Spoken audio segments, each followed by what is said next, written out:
रहिएगा। सीधी आज हम तस्वीरें आपको दिखाएंगे उसी जगह से जहां पे दिल्ली को दहलाने वाली हरकत पेश आई है। लगातार अपडेट सामने आ रही हैं।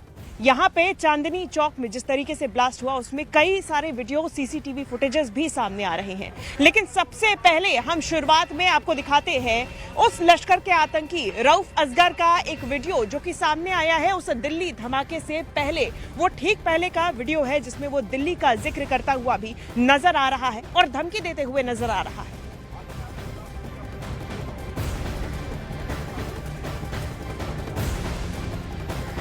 हिंदुस्तान गीदड़ बत्तियां दे रहा है, हम यूं करते कि हम यूं करेंगे।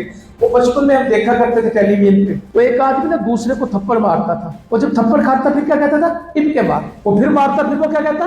इनके मार। फिर तू जितना मर्जी क्या ले, मारने वाले ने मारना है, तुम जितना मर्जी करो, इंशाल्लाह पाकिस्तान का थप्पड़ दोबारा तुम्हारे चेहरे पे लगने के लिए तैयार है। तुम हमें जानते हो अल्लाह की तौफीक से। 10 मई को भी तुम जानते हो, अब भी कोई शरारत करोगे ईंट का जवाब पत्थर से आएगा। और इंशाअल्लाह ताला हिंदुस्तान मक्की साफ करते थे, अंदर घुस जाएंगे, दिल्ली को दुल्हन बनाएंगे।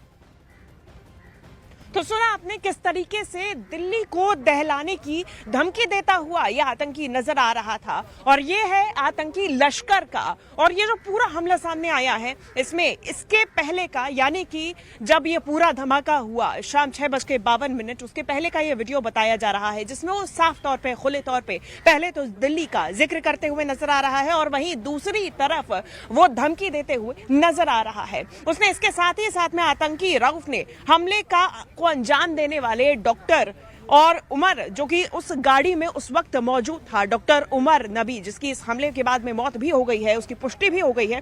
साथ ही साथ में लखनऊ की शाहीन समेत कश्मीर के 2 मौलवियों के संपर्क में भी बताया जा रहा है।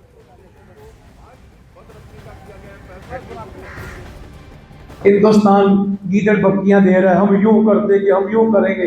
वो बचपन में हम देखा करते थे टेलीविजन पे, वो एक आदमी ना दूसरे को थप्पड़ मारता था। वो जब थप्पड़ खाता फिर क्या कहता था? इनके मार। वो फिर मारता फिर वो क्या कहता? इनके मार। फिर तू जितना मर्जी क्या ले, मारने वाले ने मारना है, तुम जितना मर्जी करो, इंशाल्लाह पाकिस्तान का थप्पड़ दोबारा तुम्हारे चेहरे पे लगने के लिए तैयार है। तुम हमें जानते हो अल्लाह की तौफीक से। 10 मई को भी तुम जानते हो, अब भी कोई शरारत करोगे ईंट का जवाब पत्थर से आएगा। और इंशाअल्लाह ताला हिंदुस्तान मक्की साफ करते थे, अंदर घुस जाएंगे, दिल्ली को दुल्हन बनाएंगे। और इस पूरे मामले में हमारी सहयोगी कोमल भी हमारे साथ जुड़ गई हैं। कोमल, इस वीडियो में आतंकी रऊफ हमले के साथ साथ जिक्र करता हुआ दिखाई दे रहा है कि ईंट का जवाब पत्थर से दिया जाएगा। इसके क्या मायने निकाले जाए? धमकी देते हुए दिल्ली का भी जिक्र कर रहा है। बिल्कुल शिवांगी, देखिए ये न्यूज़ 18 के पास एक्सक्लूसिव वीडियो जब सामने आया तो उसमें एक पॉइंट सुनने वाला है। उसने कहा कि क्या 10 मई भूल गए हैं? 10 मई क्या? 10 मई जब ऑपरेशन सिंदूर को भारत ने अंजाम दिया था और उसके बाद 10 मई को इन्होंने पुंछ में निहत्ते लोगों को, जो कि सिविलियन थे, उनको निशाना बनाया। इसको जिक्र किया रऊफ असगर ने। और रऊफ असगर जो है ये लश्कर का वो आतंकी है जो हमेशा से ही कश्मीर में अपने भाइयों की बात करता है कि उनको आज़ादी दिलवानी है। कौन भाई? क्या कश्मीर में वो आतंकी, वो OGW जिनके साथ ये लगातार संपर्क में है। और आज जब इसने ये दिल्ली दहलाने वाली, दिल्ली को जो भी है, मतलब इन्होंने कहा कि दिल्ली को हम इंशाअल्लाह हम दिल्ली को से खून से रंगेंगे। तो इनके जो लफ्ज हैं वो ये साफ बयां कर रहे हैं कि ये बड़ा आतंकी हमला जो था ये लश्कर के इस आतंकी के साथ संपर्क में थे सारे डॉक्टर्स। और अब ये भी खबर आई है ये शाहीना जो लखनऊ की रहने वाली है वो कश्मीर के 2 मौलवी और डॉक्टर उमर इनके साथ संपर्क में थे। अब इस आतंकी के भी जो कनेक्शन है वो भी एजेंसीज खंगाल रही है, क्योंकि इस वीडियो में कुछ दिन पहले का ये वीडियो है और उसमें दिल्ली को दहलाने वाली बात इन्होंने कही। इसने ये भी कहा, रऊफ असगर ने ये भी कहा कि इंशाल्लाह आने वाला जो समय होगा वो देखने वाला होगा भारत के लिए और हर चीज का बदला लिया जाएगा। खास 10 मई की बात की, वो 10 मई जब ऑपरेशन सिंदूर के बाद इन्होंने पुंछ के लोगों को निशाना बनाया था। मतलब साफ है कि जब पुंछ में इस तरह की हरकतें हुई थी ऑपरेशन सिंदूर के बाद 10 मई की रात, तो ये वही रऊफ असगर है जो हाफिज सईद के साथ मिला है, अपने आकाओं के साथ मिलके जो बैठ के वहां पर करते हैं, ये जो वीडियो सामने आया है इसमें बिल्कुल क्लियर हो चुका है कि ये लश्कर का इसमें बड़ा हाथ है और ये रऊफ जरगर जो आतंकी है ये वो आतंकी है जो अक्सर हमने इसको देखा है कि बड़ी बड़ी पाकिस्तान में रैलियां करता है। जम्मू कश्मीर के अलग अलग जिलों में पहाड़ी इलाकों के रहने वाले जो बेरोजगार युवक हैं ये उनके साथ संपर्क में था। सोशल मीडिया के जरिए इसने OGW की संख्या बढ़ाने की कोशिश में इस रऊफ जरगर का पूरा हाथ है और अपने भड़काऊ भाषण से इसने जम्मू कश्मीर के बड़े लोगों को मोटिवेट किया है, बड़े युवाओं को इसने मोटिवेट किया है।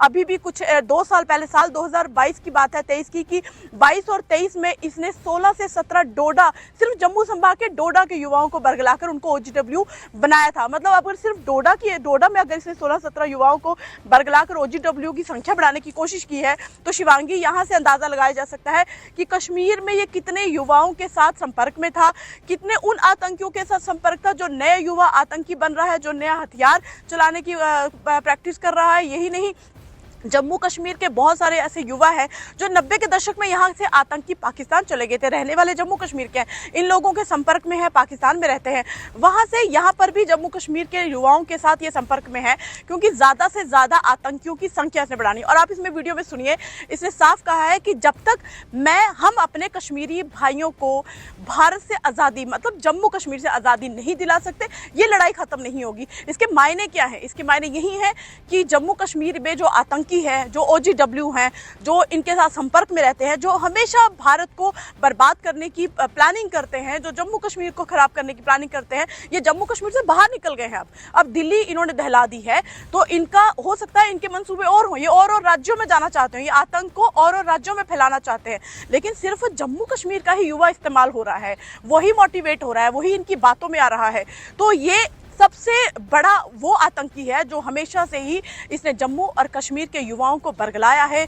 OGW की पहले OGW बनाया, अपने संपर्क में लिया, अपने मोटिवेट किया, फिर उनको आतंकी बनाया और फिर उनको देश को ही बर्बाद करने का सबसे बड़ा हिस्सा बनाया। अब चूंकि इतने डॉक्टर्स निकलने हैं, इसने एक डॉक्टर के साथ संपर्क में हुआ होगा, शाहीना लखनऊ इसके साथ संपर्क में थी, जो लखनऊ की डॉक्टर रहने वाली है, शाहीना कश्मीर में भी जो है वो कुछ 2 मौलवियों के साथ संपर्क में है। वो दोनों मौलवी भी रऊफ जरगर के संपर्क में लगातार है और इस वीडियो में आप देखिए बार बार इसने ये जिक्र किया है, रऊफ जरगर ने ये जिक्र किया है कि इंशाअल्लाह दिल्ली को हम दहलाएंगे। तो ये कुछ दिन पहले का वीडियो है, तो जो इसने कहा था, जो इसने वीडियो में कहा है, जो इसने एक रैली को संबोधित किया है, वही हुआ भी है शिवांगी। और ये छोटी बात नहीं है, ये बहुत बड़ी बात है। खुलेआम पहले धमकी दे रहे हो, फिर आप हिंदुस्तान के ही लड़के, जो कश्मीर के ही स्थानीय लड़के हैं, जो डॉक्टर हैं, जो पढ़े लिखे डॉक्टर हैं, उनको ही आपने अपने लिंक के साथ जोड़ा। तो यहाँ से हम अंदाजा लगा सकते हैं कि अब जो बेरोजगार युवक थे, बरगला जाते थे, OGW बनते थे, आतंकी बनते थे, लेकिन अब देखिए, अब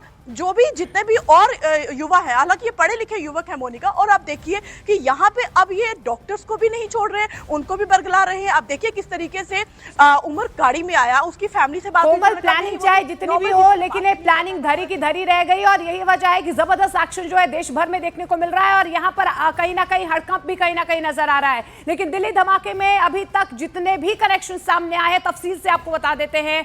अभी तक 1 मौलवी और 5 डॉक्टर्स का कनेक्शन यहाँ पर सीधे तौर पर सामने आया, जिसका जिक्र जो है कोमल लगातार कर रही थी। धमाके की पूरी साजिश इन किरदारों के आसपास पूरी घूमती हुई नजर आ रही है। सभी आतंकी संगठन जैश और लश्कर के इशारे पर काम कर रहे थे। सुरक्षा एजेंसियां भी इन सभी से साजिश की कहानी समझने की कोशिश कर रहे हैं। अब आपको एक बार ग्राफिकली समझाने की भी कोशिश करते हैं कि कौन कौन से यहाँ पर किरदार जो है वो निकल कर आ रहे हैं। इन सब में चर्चित किरदार है डॉक्टर शाहीन का। तो देखिए, ये सबसे चर्चित चेहरा जो है आतंकी डॉक्टर मुजम्मिल की एक गर्लफ्रेंड बताई जा रही है। ये देखिए, ये मेन कैरेक्टर जो हम आपको बताने की कोशिश कर रहे हैं। डॉक्टर शाहीन की फरीदाबाद से गिरफ्तारी हुई है। कहां से गिरफ्तारी हुई है ये भी हम आपको बताने की कोशिश कर रहे हैं। लखनऊ के घर से AK-47 बरामद हुई है। तो क्या क्या बरामद हुआ है ये भी बताने की कोशिश कर रहे हैं। प्रयागराज से MBBS इसने किया है, यानी कि डॉक्टर की डिग्री वहां से ली है। 2006 में कानपुर के GSVM में नौकरी यहां पर शुरू की और उसके बाद देखिए कि किस तरीके से यहां पर 2013 तक GSVM में फार्माकोलॉजी की ये प्रोफेसर भी रही है। तो देखिए, फार्मा की इन्होंने कहीं ना कहीं पढ़ाई की है और उसी के बाद जो है आगे 2013 के बाद कानपुर से ये गायब हो गई थी।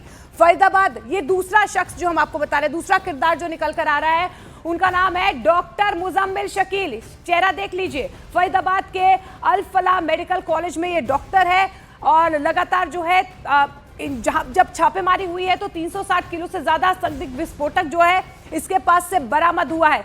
अगला कैरेक्टर आपको बता देते हैं, डॉक्टर आदिल अहमद जम्मू कश्मीर के अनंतनाग का रहने वाला ये बताया जा रहा है और डॉक्टर आदिल अहमद सहारनपुर में डॉक्टर है। ये देखिए, ये बड़ा खुलासा हुआ है, आतंकी संगठन जैश ए मोहम्मद से इसके संबंध हैं, ये भी स्थापित हो चुके हैं कि किस तरीके से इसका कनेक्शन रहा है। इसके अलावा डॉक्टर आदिल अहमद नौगाम के मौलवी इरफान अहमद से भी इसका कनेक्शन जो है वो सीधे तौर पर सामने आया। इसके अलावा अनंतनाग अस्पताल के लॉकर से AK-56 बरामद हुआ है। तो देखिए आप किस तरीके से यहाँ पर लगातार जो है छापेमारी भी हुई है, एक्शन भी हुआ है। अगला किरदार आपको बता देते हैं, डॉक्टर उमर जम्मू कश्मीर के पुलवामा का ये रहने वाला बताया जा रहा है, डॉक्टर उमर। और इसके अलावा आपको बता दें कि फरीदाबाद की अल फलाह यूनिवर्सिटी में काम करता था। ये देखिए, ये कनेक्शन यहाँ पर स्थापित हुआ है। मुजम्मिल के साथ इसके कनेक्शन भी सामने आ रहे हैं। धमाके वाली रात उमर को कार चलाते हुए देखा गया था। माना यही जा रहा है कि यही I-20 चला रहा था जब धमाका हुआ है और इसकी मौत हो गई है।